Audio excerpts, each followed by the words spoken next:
तो देखिए आज हम बात करते हैं ईस्टरिफिकेशन की। आपके सामने लिखा हुआ है ईस्टरिफिकेशन मतलब फॉर्मेशन ऑफ ईस्टर। तो इस पे काफी क्वेश्चन बनते हैं।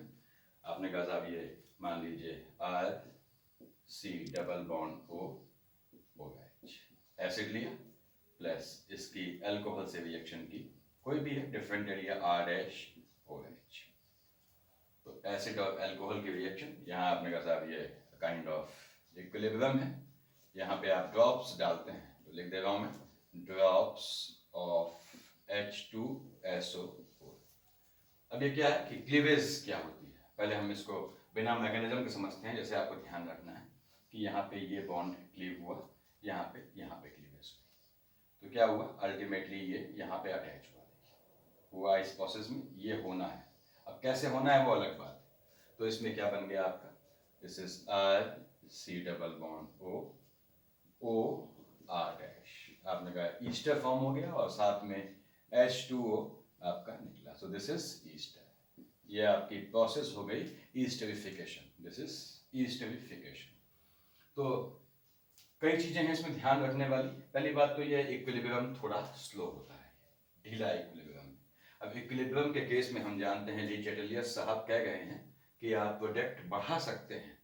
You can increase the amount of product by several ways. अब हम टेम्परेचर प्रेशर की बात ना करें अगर, तो यहाँ पे हम देख सकते हैं कि यदि हम पानी यहाँ से निकाल दें, H2O के बनते ही इसको रिमूव कर दें, यानी प्रोडक्ट हटा दें, तो चैटलियस साहब क्या कहते हैं कि आप जो करेंगे इक्विलिब्रियम पे, उसका इक्विलिब्रियम ठीक उल्टा जो है इम्पैक्ट देगा, इफेक्ट देगा। तो अब यह H2O निकालने से हमने पानी कम किया, तो रिएक्शन को पानी को बढ़ाने के लिए तेजी से फॉरवर्ड शिफ्ट हो जाएगा, यानी ईस्टर का कंटेंट बढ़ जाएगा, या कह लीजिए रिएक्शन थोड़ा तेज होकर फॉरवर्ड डायरेक्शन में चली जाएगी। दूसरा तरीका क्या होता है कि आप अल्कोहल या कार्बोक्सिलिक एसिड में कोई एक चीज एडिशनल इक्विलिब्रियम आने के बाद ऐड कर दें या बढ़ा दें, यानी दूसरी भाषा में बोलें कि हम अल्कोहल या कार्बोक्सिलिक एसिड में से एक चीज को ज्यादा ले लें, एक्सेस में ले लें, तो भी ये तेजी से फॉरवर्ड डायरेक्शन में चला जाता है। तो पहला तो हमने ये देखा कि ईस्टरिफिकेशन आपके सामने है, ईस्टर का फॉर्मेशन है।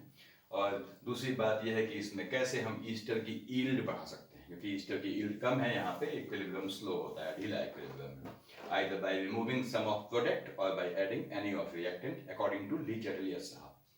तो ठीक है, पहली चीज ये देखी। दूसरी बात हमने कहा अगर ये ड्रॉप्स ऑफ H2SO4 के बदले यहाँ पे सेम रिएक्शन ले रहा हूं, देखिए मैं, ताकि आपको कंफ्यूजन ना रहे। इन द सेम रिएक्शन इसके बदले अगर हमने यहाँ पे यूज कर दिया HCl गैस, तो कंटेंट सेम आपका, तो प्रोडक्ट भी सेम बना यहाँ पे OR- प्लस H2O, यानी ईस्टर फॉर्म हुआ आपका। देखिए और सेम बट क्या है कि the moment we use HCl gas in place of drops of H2SO4, this is known as Fischer. अब ये हो गया, ये चीज प्रोसेस क्या हो गई पूरी, Fischer Speier esterification, Fischer Speier esterification. तो यदि हमने HCl गैस यूज कर दी, then this will be known as Fischer Speier esterification. तो ईस्टरिफिकेशन ये आपका सिंपल है, आपने इसको अगर नॉर्मल लेना चाहा, ये लीजिए CH3C डबल बॉन्ड OH, आपने एसिड लिया, अभी हम जर्नलाइज फॉर्मेट देख रहे थे, प्लस मान लीजिए CH3OH। तो यहाँ पे ये या तो HCl गैस या ड्रॉप्स ऑफ H2SO4 डालने के बाद ये क्या बना आपका CH3C double bond OOC, Easter form हो गया। तो ईस्टर का फॉर्मेशन है, इक्विलिब्रियम है, स्लो है। पहला स्टेप देखा हमने क्या क्या किया जाता है इसमें बढ़ाने के लिए। दूसरा देखा हमने अगर HCl गैस डालते हैं then it will be known as Fischer Speier esterification. तीसरी चीज में काम की चीज क्या क्या सवाल बनते हैं, देखिए इसमें तीसरी चीज काम की क्या है कि इसका अटैक कहाँ हो रहा है, ये यहाँ से अटैक कर रहा है। रिएक्शन में मैकेनिज्म में कुछ भी हो, हम एक जनरल भाषा में बात कर रहे हैं कि अटैक बैक साइड से कर रहा है। अटैक बैक साइड से करने में आप जानते हैं स्टेरिक हिंड्रेंस हमेशा मायने रखता है, हमेशा आ जाता है। So esterification is highly influenced by steric hindrance. अब मैंने यहाँ थोड़ा इसको हटा दिया, पहली रिएक्शन रहने देते हैं। तो अब ये आपका जो है स्टेरिक हिंड्रेंस से इफेक्टेड हो गया। स्टेरिक हिंड्रेंस का भी नियम क्या है, आप जानते हैं कि जितना छोटा साइज का जो है स्पीसीज अटैच होंगी, जितने छोटे साइज का ये कार्बोक्सिलिक एसिड और अल्कोहल होगा, बेसिकली कहना कार्बोक्सिलिक एसिड चाहिए, लेकिन अल्कोहल के साइज पे भी डिपेंड करता है ये। जितने छोटे साइज ये कार्बोक्सिलिक एसिड या अल्कोहल होंगे, उतना आपको फास्टर ये रिएक्शन होगी। यानी कि ईस्टरिफिकेशन का ऑर्डर अगर मैं लिखूं यहाँ पे, देखिए ऑर्डर ऑफ ईस्टरिफिकेशन यहाँ लिख रहा हूं मैं, this is order of esterification process. इसका ऑर्डर किस पे डिपेंड करता है? अगर कार्बोक्सिलिक एसिड छोटा हो, मिनिमम हो, तो क्या होगा? आपने कहा साहब ये होना चाहिए छोटा, तो हालांकि हम इसमें फॉर्मिक एसिड यूज नहीं करते हैं, लेकिन फिर भी बता रहा हूं आपको। उसके बाद ये होना चाहिए CH3C डबल बॉन्ड OH। आप देख रहे हैं फंक्शनल ग्रुप, एक साइड से कार्बन से घिरा है, greater than CH3 CH2 C double bond OH, greater than CH3 CH3, this is C, ये H आ गया, ये C double bond OH, and greater than this is CH3। अब हम 3 डिग्री ले रहे हैं, देखिए CH3 C आपका C डबल बॉन्ड OH। ये फंक्शनल ग्रुप जहां से जुड़ा है वो 3 साइड से कार्बन से घिरी है, तो 3 डिग्री हो गया। ये 3 डिग्री कार्बोक्सिलिक एसिड है, ये आपके सामने 2 डिग्री एंड सो ऑन, ये 1 डिग्री देखिए तो नॉर्मल है। तो इस तरह से ये ऑर्डर होना चाहिए। हालांकि वो फॉर्मिक एसिड नहीं लेता है, कभी बताऊंगा आपको क्यों इसको हम नहीं लिखते हैं। तो ये ऑर्डर हो जाना चाहिए नियमतः ईस्टरिफिकेशन का, किसके हिसाब से? कार्बोक्सिलिक एसिड के हिसाब से। यानी कि एसिडिक एसिड में यहाँ पे फास्टेस्ट रिएक्शन होगी। कौन सी रिएक्शन? ईस्टरिफिकेशन। ऐसे ही अल्कोहल का देखते हैं। अगर अल्कोहल जो है आपका छोटा हो, यानी कि आपका मिथाइल अल्कोहल में ये रिएक्शन फास्टेस्ट होगी, ठीक, ग्रेटर देन आपने कहा साहब CH3 CH2 OH, greater than CH3 ये C CH3 H OH, greater than आपका CH3 C CH3 CH3 OH। तो ये आपका मिथाइल अल्कोहल में फास्टेस्ट, फिर 1 डिग्री, फिर 2 डिग्री और 3 डिग्री। कौन सी रिएक्शन फास्टेस्ट होगी? ईस्टरिफिकेशन का ऑर्डर इस पे डिपेंड करेगा। अब आपने ध्यान दिया, देखिए पूछे हुए सवालों में से इनमें से सबसे छोटा कार्बोक्सिलिक एसिड यहाँ पे कौन दिख रहा है हमको? ये दिख रहा है, जो दिख रहा है हमें ये। और यहाँ पे अल्कोहल छोटा कौन है? CH3OH methyl alcohol. तो ईस्टरिफिकेशन यहाँ पे फास्टेस्ट, यहाँ पे बोला है मैंने, ध्यान दीजिएगा, यहाँ पे फास्टेस्ट कब होगी? जब ये आपका मिथाइल अल्कोहल हो और ये एसिटिक एसिड हो, तो ईस्टरिफिकेशन यहाँ पे, again I repeat my word, fastest होगी। आपको सिर्फ इतना ध्यान रखना है। तो ऐसा क्यों हुआ? क्योंकि ये स्टेरिक हिंड्रेंस पे डिपेंड कर रहा है। क्यों कर रहा है स्टेरिक हिंड्रेंस पे? आप बैक से आ रहा है SN2, आप देखिएगा वीडियो मेरा पहले का SN1 SN2 का। तो ये आपका ईस्टरिफिकेशन का ऑर्डर हो गया, मैं इसको भी हटा दे रहा हूँ। उसके बाद और क्या क्या चीजें देखिए इसमें है, क्या क्या सवाल ईस्टरिफिकेशन से पूछे हैं। थोड़ा इसमें सवालों की तादाद बढ़ जाती है, इस कारण से टॉपिक काम का हो जाता है। अब आपने कहा इसमें कि और क्या देखते हैं इसमें। अब थोड़ी देर के लिए हमने इसको उल्टा लिख लिया। अब देखिए मैं ऐसे लिख ले रहा हूँ, मान लीजिए मैंने ऐसे ले लिया CH3 C double bond O CH2 CH3। अब ये तो हमने ईस्टर लिख लिया, ठीक बात है। तो ईस्टर की हमने हाइड्रोलिसिस करवा दी, आप ध्यान दीजिएगा, H2O से रिएक्शन करवा दी। मैंने इसी रिएक्शन को लगभग आपकी वैल्यूज रख के उसको उल्टा लिख दिया, इसकी बैकवर्ड रिएक्शन के फॉर्मेट में लिख दिया। तो ये हो गया आपका CH3 C double bond OH plus CH3 CH2 OH। यानी कि ईस्टर की हाइड्रोलिसिस पे आपको कार्बोक्सिलिक एसिड और अल्कोहल मिल रहा है, ठीक बात है। इसका उल्टा है, ये रिवर्सिबल है, आप देख रहे हैं।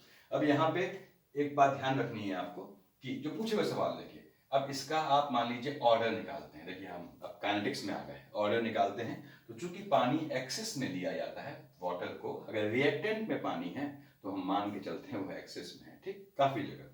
तो या पानी एक्सेस में है तो रेट ऑफ रिएक्शन क्या है कि ये सिर्फ ईस्टर के अमाउंट पे डिपेंड करती है, ठीक।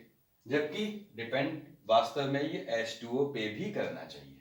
तो ऐसी रिएक्शन जहां पे रिएक्टेंट दो हैं और बेसिकली दोनों पे रेट डिपेंड कर रही है, लेकिन एक चीज एक्सेस में होती है तो उसको आप जानते हैं, इग्नोर कर देते हैं, तो उस केस में वो स्यूडो फर्स्ट ऑर्डर रिएक्शन कहलाती है। सो ये रिएक्शन जो ये नीचे लिखी है, यानी hydrolysis of ester is pseudo first order reaction. तो this is pseudo first order reaction. यहाँ पे लिख दे रहा हूं मैं, देखिए स्यूडो फर्स्ट ऑर्डर रिएक्शन। ठीक, हमें एक चीज और क्लियर हो गई देखिए इसमें कि this is pseudo first order reaction. उसके बाद इतना देख लिया होगा आपने, मुझे उम्मीद है।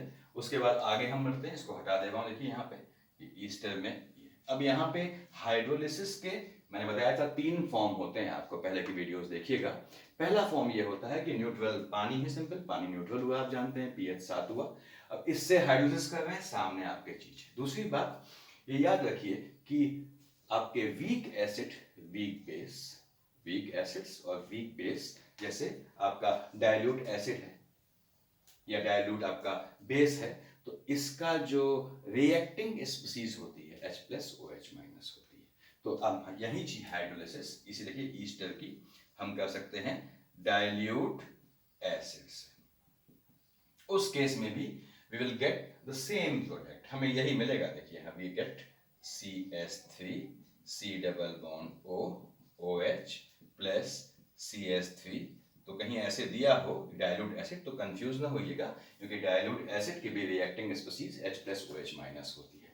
उसके बाद हमने अब डाइल्यूट एसिड की अभी बात की कि डाइल्यूट बेस की भी यही होती है, तो देखिए डाइल्यूट NaOH ले लिया, तो इसकी भी रिएक्टिंग स्पीसीज H+ OH- होती है। थोड़ा बेस देने में क्या होता है कि ये जो, चूंकि यहाँ पे आप देख रहे हैं कि NaOH में Na क्या है आपका फर्स्ट ग्रुप का एलिमेंट है, LiNaKRbCSFR, तो वो क्या है, वो एसिडिक हाइड्रोजन के लिए सेंसिटिव होता है।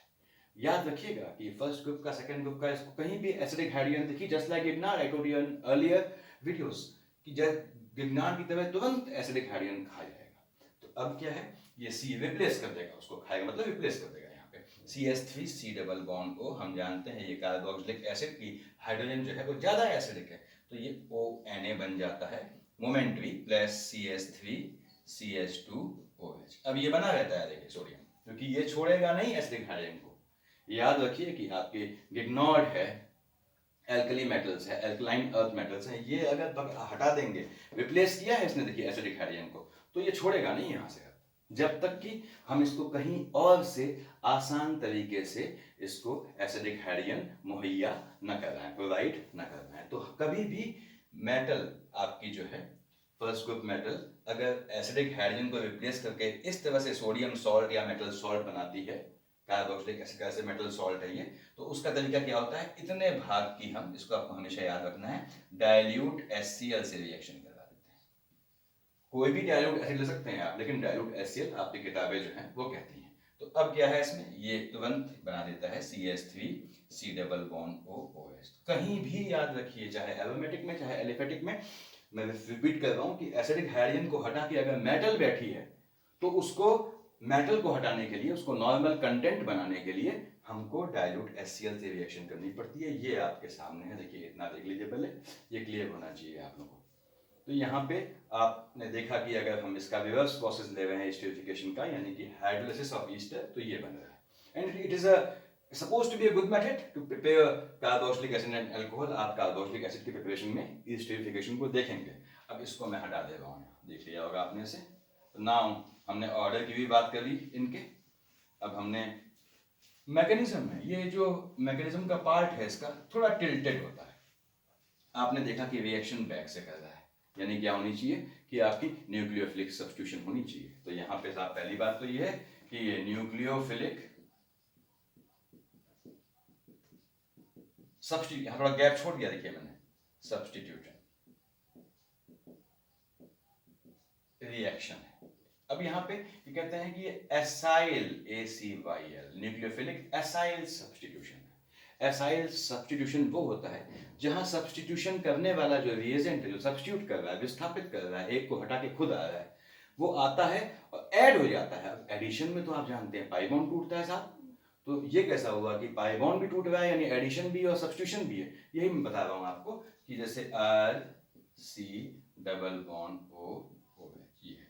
तो ये क्या बनाता है, देखिए आपका पाई बॉन्ड, आप देखिएगा पहले, इसने बनाया RC डबल बॉन्ड O, ये HI प्लस, H आ गई यहाँ पे, ये OH।